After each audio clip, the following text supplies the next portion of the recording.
Le royaume de France fut longtemps l'un des plus puissants d'Europe. De Clovis le Franc au dernier jour de la dynastie des Bourbons, du règne austère de Saint-Louis à celui de Napoléon III, vous allez revivre 15 siècles de notre histoire. Nous allons vous raconter les monarques français entre conflits, trahisons, rivalités et alliances. Vous écoutez Philippe VI, première partie. Le 25 janvier 1308, Philippe IV le Bel marie sa fille Isabelle de France à Édouard II, roi d'Angleterre. À partir du XIXe siècle et d'une vision purement politique de l'histoire, on y voit la cause fondamentale de ce que l'on commence à appeler la guerre de 100 ans. En fait, ce mariage ne servira que de prétexte au fils aîné qui en sera issu. Édouard III succède à son père en 1327. Or, un an plus tard, le dernier fils de Philippe le Bel meurt sans héritier et c'est un cousin que les grands du royaume choisissent pour roi. Choisi par les barons parce qu'il est français, donc il y a un vrai... on peut sentir là un début de sentiment national. Personne ne veut qu'un roi étranger gouverne la France. Stéphanie Vincent, docteur en littérature médiévale. On décrète donc que seul un homme, et non une femme, peut transmettre la couronne de France. C'est le choix d'un Français alors qu'Édouard III est perçu comme un Anglais. Boris Bove, maître de conférences à l'université Paris 8. Et puis c'est aussi le choix d'un prince qui n'est pas trop puissant, c'est-à-dire qu'il n'est que comte de Valois et de quelques autres principautés, alors que l'autre est roi d'Angleterre. Donc entre un roi qui aurait une double couronne et un roi qui est un prince parmi d'autres, les barons préfèrent un prince normal en quelque sorte.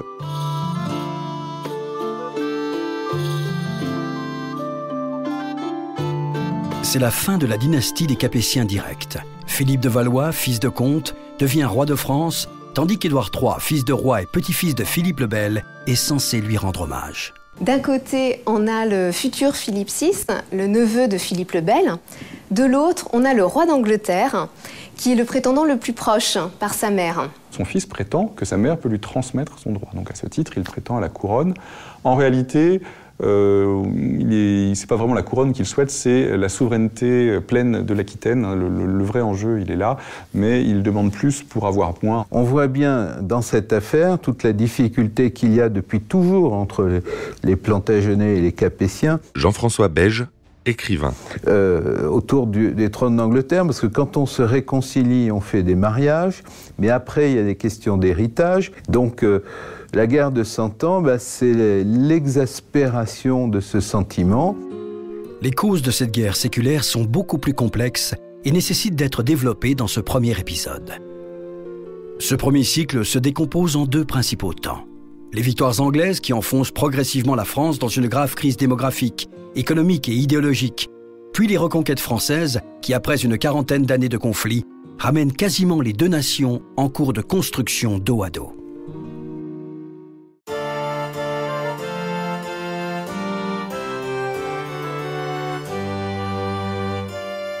Tandis que la population du royaume de France avoisine les 17 millions d'habitants, celle du royaume d'Angleterre n'est que de 4 millions. Tout autant de producteurs, de soldats et de contribuables en moins. Depuis 30 ans, le roi de France profite de sa supériorité pour raboter le duché d'Aquitaine. L'Aquitaine était vraiment la terre d'élection des Plantagenets. C'était vraiment la possession anglaise par excellence. Mais c'est une écharpe dans le royaume de France et à tout moment, cette possession a été remise en cause. Il y a eu des apanages, c'est-à-dire qu'à un moment, on considérait que c'était une possession anglaise, mais qu'il fallait rendre hommage au roi de France. Et puis, lorsque la guerre de 100 ans a commencé, les choses se sont envenimées. Même réduit, il reste une enclave anglaise autour de Bordeaux et du commerce du vin. Les Gascons et le roi d'Angleterre ont des intérêts communs. Le vin se vend très bien dans l'île et rapporte des taxes aux finances royales. Mais il est temps pour Édouard III de redonner à Bordeaux un arrière-pays sous peine d'asphyxier cette ville portuaire. En 1329, il gagne du temps en rendant officiellement hommage aux Valois qui empiètent son territoire, lui volent sa couronne et soutient les Écossais contre son autorité.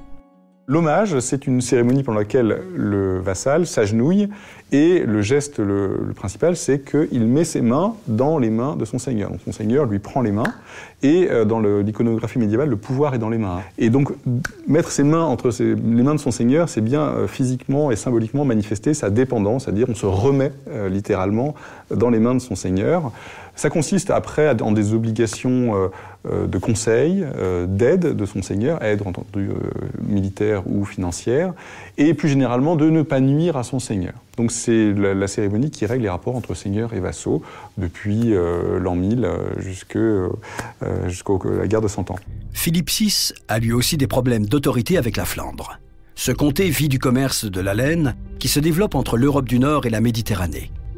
La matière brute dont ont besoin pour survivre les commerçants, les tisserands et tout le peuple flamand provient d'Angleterre. Or, la crise est déjà là. La famine que l'on avait oubliée est de retour. La guerre de 100 ans est aussi la conséquence d'une crise économique. L'Occident, en pleine expansion depuis 3 siècles, connaît une fin de cycle. C'est un monde saturé qui plonge dans un conflit politique d'où il ne sortira que sous la forme d'une renaissance. Le Moyen-Âge se prépare à mourir. L'assujettissement de la Flandre à la couronne de France devient dramatique quand, en 1337, Édouard III décide de suspendre les relations commerciales avec la Flandre. C'est une province un peu insoumise, un peu turbulente chroniquement. Boris Bov, maître de conférence à l'université Paris 8. Mais le roi d'Angleterre va exploiter cette faille en poussant les Flamands à se révolter contre le roi de France. Et grâce à un moyen économique, c'est que l'Angleterre fournit la laine aux drapiers flamands qui, en fait, avec la laine anglaise, tissent du drap qu'ils exportent dans le monde entier. Et donc, au tout début de la guerre de 100 ans, Édouard III va couper les exportations de laine vers la France, ce qui oblige les Flamands à choisir entre leur fournisseur de laine ou leur roi français, et ils choisissent le fournisseur de laine, donc se révoltent contre le roi français. C'est le représentant des marchands de la ville de Gand qui soumet à Édouard III l'idée de joindre au léopard qui orne ses étendards et ses blasons des fleurs de lys. Ainsi, la Flandre est toujours assujettie à la couronne de France, celle que devrait porter celui qui porte déjà celle d'Angleterre. Édouard est enfin prêt quand il réclame son dû. Il a réorganisé son armée du recrutement à l'armement. La priorité est donnée à l'arc, plus rapide que l'arbalète, et qui fait ses preuves face aux velléités d'indépendance des Écossais. Après avoir pacifié son île, l'Angleterre peut se tourner vers le continent. Son rôle fondamental dans le secteur du textile lui procure l'aide financière et les soutiens diplomatiques.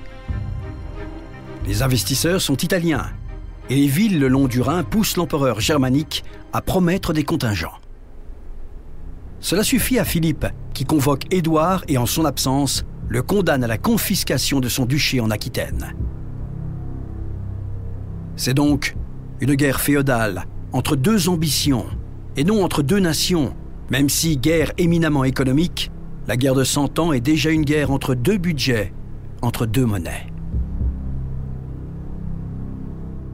Le pape essaie d'empêcher les chrétiens de se tuer entre eux et propose une croisade qui n'aura jamais lieu. L'Église est partagée entre 2 nations catholiques, c'est-à-dire qu'il n'y a pas encore eu le schisme anglican, et donc l'Église et le pape essayent de jouer un rôle d'apaisement, mais avec des alliances, tantôt avec les uns, tantôt avec les autres. Grâce à l'aide de la Castille et de la République de Gênes, Philippe a préparé une flotte pour la Terre Sainte qu'il préfère faire remonter vers les mers du Nord afin d'établir un blocus à l'encontre de l'économie anglaise. En 1338, les marins français se permettent des raids dans les ports de la côte sud de l'Angleterre. En 1339, Édouard lance une première chevauchée à partir du Brabant. Il cherche moins la conquête qu'une bataille rangée que Philippe lui refuse. Finalement, Édouard décide de lever l'embargo et de défier les forces navales françaises. Le premier affrontement de la guerre de 100 ans a lieu en mer du Nord en 1340, dans l'avant-port de Bruges, à l'Écluse. À la vue de la flotte anglaise, les 200 navires chargés du blocus se lient les uns aux autres pour constituer une muraille infranchissable. L'amiral décide en fait de faire une barricade de bateaux pour boucher l'estuaire du Svin, qui est la rivière qui mène à Bruges. C'était la destination d'Édouard III. Donc il enchaîne les bateaux proue à proue sur une ligne qui barre la rivière, enfin le fleuve en l'occurrence, qui barre le fleuve et qui fait comme une barricade de bois sur 3 rangées. C'est-à-dire qu'il met ses 200 bateaux sur 3 rangées en profondeur comme ça. Ça fait une grosse barrière qui est supposée arrêter les Anglais. Édouard attend le vent et la marée. À forces égales, la mobilité et la vitesse font rapidement la différence. La défaite française est totale. Et l'Angleterre a maintenant la maîtrise des mers. Le roi de France perd sa flotte totalement ce jour-là. Et surtout, c'est une des batailles les plus sanglantes de toute la guerre de 100 ans parce que les chevaliers en armure, en fait, sont tous noyés. Enfin, une fois que les bateaux sont coulés ou qu'ils tombent à l'eau, ils se noient. Alors que bon, sur un champ terrestre, un blessé peut survivre. Alors que là, non, un blessé, il se noie immédiatement. Et donc, il y a, c'est effroyable, 17 000 morts, ce qui est le pire, la pire bataille de la guerre de 100 ans.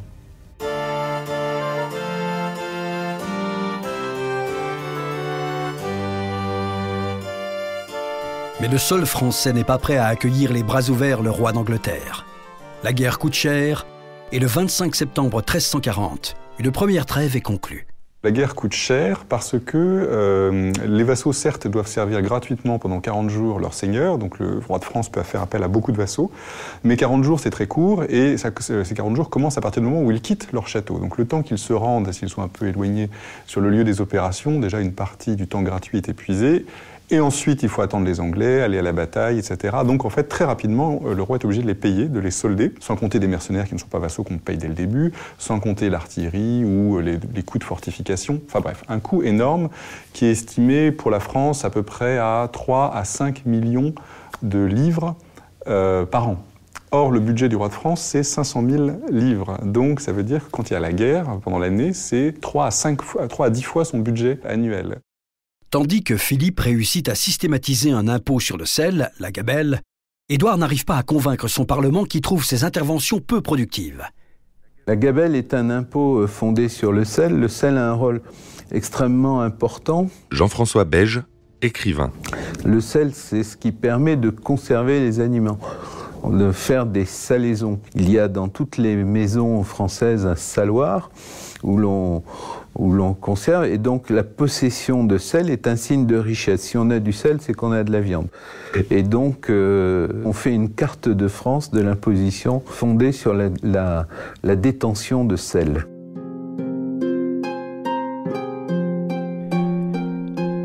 Les armées au XIVe siècle se professionnalisent, elles sont soldées. Le paysan sans terre ou le citadin sans métier devient soldat, et le vassal devient capitaine. Quant au suzerain, il disparaît pour laisser la place au souverain. Entre les deux chefs d'État, c'est le problème de succession du duché de Bretagne, où chacun soutient son prétendant, qui occupe les esprits à partir de 1341. La Bretagne, en fait, reproduit le même schéma que le problème de succession qui a abouti à la guerre de 100 ans. Stéphanie Vincent, docteur en littérature médiévale. Donc d'un côté, on a Charles de Blois, le neveu du roi de France. De l'autre, on a Jean de Montfort, qui est l'allié du roi d'Angleterre. C'est ce dernier, Jean de Montfort, qui va remporter la victoire. Donc la Bretagne bascule en partie du côté anglais, et ça va poser un véritable problème pour la France. L'intervention de l'armée anglaise lui permet d'occuper une partie du duché et d'installer des garnisons qui restent autant de nouveaux points d'appui. Côté français, le trésor royal se vide. Philippe convoque alors les États généraux en 1343. Tous ceux qui jouent un rôle dans le royaume, grands barons, hommes d'église, universitaires, bourgeois, sont convoqués afin de soutenir l'effort de guerre. Mais la pression fiscale au nom de l'État n'est pas encore dans les mœurs. Un seigneur de Normandie, Geoffroy d'Harcourt, ne suit pas la mobilisation générale. En juillet 1346, il permet à Édouard de pénétrer sur le continent avec une armée de 15 000 hommes. C'est la première grande chevauchée. Une chevauchée se mène à cheval, mais en réalité, il y a aussi des piétons qui suivent, et la chevauchée n'avance pas si vite. Elle avance à peu près à 10-15 km par jour, donc les piétons peuvent tout à fait suivre. Boris Bove, maître de conférence à l'université Paris 8. Même si les chevaliers sont montés, et c'est eux qui sont sous le regard des commentateurs et des chroniqueurs. L'armée anglaise, répartie en colonnes sur plusieurs kilomètres de large, s'enfonce dans le Cotentin en semant la terreur. Tuer, même gratuitement, violer, piller, afin de renouveler l'intendance nécessaire à la poursuite de l'action, sont les objectifs d'une chevauchée. Cette chevauchée fait en quelque sorte une percée d'une à peu près 5-10 km de large où ils pillent tout sur leur passage. Le but étant d'appauvrir, de faire du butin, de discréditer l'adversaire qui n'est pas capable de défendre son royaume. Et puis ensuite de repartir en Angleterre, couvert de gloire et couvert d'or, après le périple qui dure quelques mois seulement. En général, ça se fait à la belle saison.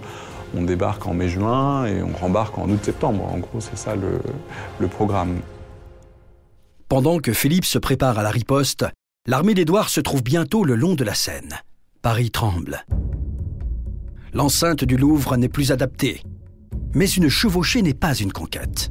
À la mi-août, estimant la démonstration de force suffisante, les Anglais remontent vers le nord. Prendre et tenir Calais, c'est s'assurer le chemin le plus court pour contrôler la suite des événements sur le long terme. Les Français voient dans le choix d'éviter Paris une preuve de faiblesse. La chevalerie de Philippe se lance à la poursuite des troupes d'Édouard, convaincus que la victoire et les honneurs se trouvent au bout de la course. Les Français sont 2 fois plus nombreux que les Anglais. La rencontre a lieu à Crécy, le 26 août 1346. La bataille de Crécy fait partie, avec la bataille de l'Écluse, des premières grandes batailles de la guerre de 100 ans. Alors, c'est une bataille terrestre, extrêmement dure, cruelle. Les Anglais attendent depuis le matin. L'armée de Philippe n'arrive qu'au soleil couchant, accompagnée d'un grand vol de corbeaux. Plutôt que d'attendre le lendemain, après s'être reposée et organisée, la chevalerie française et ses alliés se lancent immédiatement à l'assaut. Parmi eux, le comte de Luxembourg, Jean l'Aveugle, qui personnifie par sa cécité toute la maladresse de cette offensive. Les Français ont le soleil dans les yeux, et face à eux, mais aussi sur les côtés, l'infanterie anglaise décoche une pluie de flèches. La noblesse de l'attaque ne peut rien contre l'arc plus léger qui évite le corps à corps et rend la force du nombre presque dérisoire.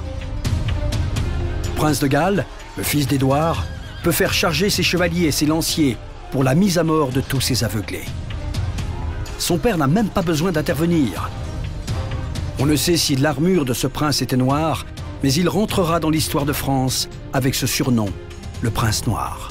Le prince noir, à l'époque, on ne l'appelle pas du tout comme ça. On l'appelle le prince de Galles, Édouard de Windsor, ou bien on l'appelle le prince d'Aquitaine.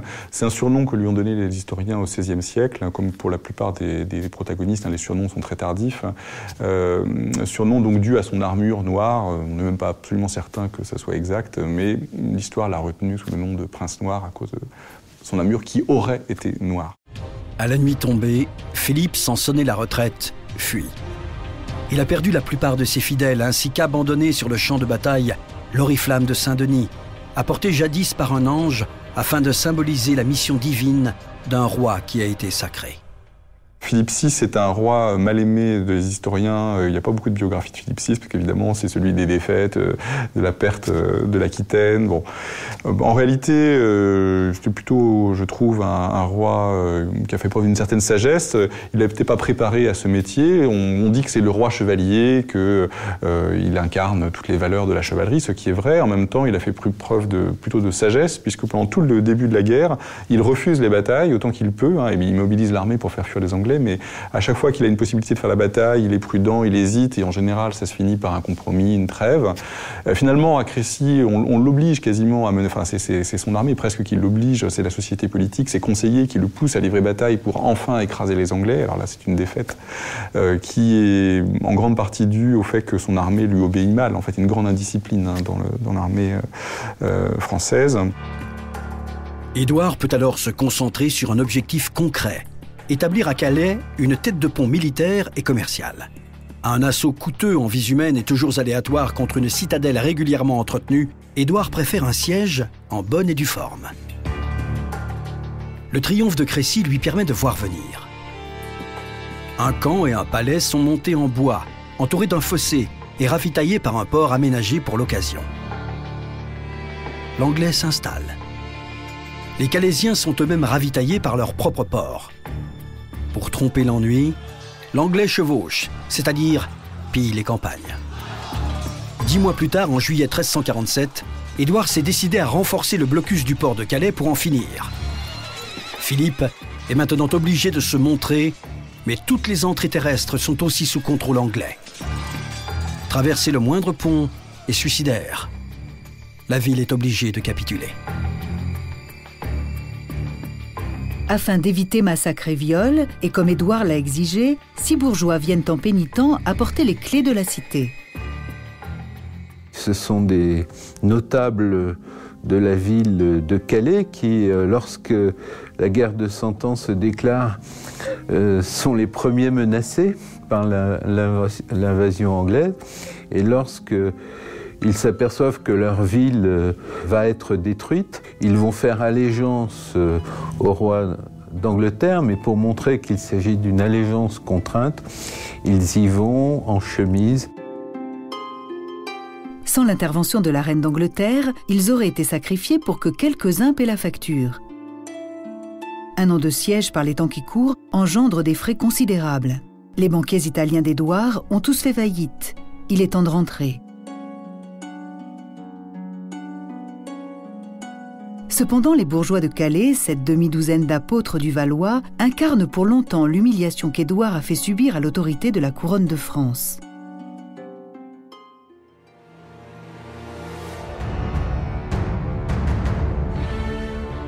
Vous venez d'écouter Roi de France. Si vous avez aimé ce podcast, vous pouvez vous abonner sur votre plateforme de podcast préférée et suivre Initial Studio sur les réseaux sociaux.